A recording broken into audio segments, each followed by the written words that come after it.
Today we're reading the first half of the book of Zechariah, Zechariah chapters 1 through 7. Now, Zechariah was a contemporary of the prophet Haggai.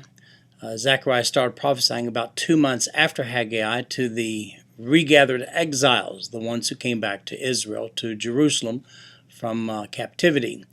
They both prophesied in 520 BC on the occasion of the rebuilding of the temple in Jerusalem after the Persians allowed the Jews to return home.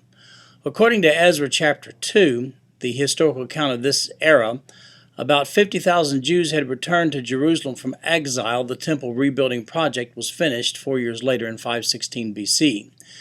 Now, there's a timeline that I've provided for you on the written notes of today's reading that shows the correlation of Ezra, Haggai, and Zechariah with regard to a timeline. Zechariah used a lot of visions to prophesy, and you have him starting out with pointing out that the ancestors of these people disobeyed, and look where that got them. Then we have the horseman and the craftsman vision, the 4 horns and 4 carpenters vision. Then in chapter 2 he says Jerusalem is coming back. Then we have a branch and a stone, and lampstands and olive branches, and the flying scroll in chapter 5. There's a woman in a basket also in chapter 5. The 4 chariots in chapter 6.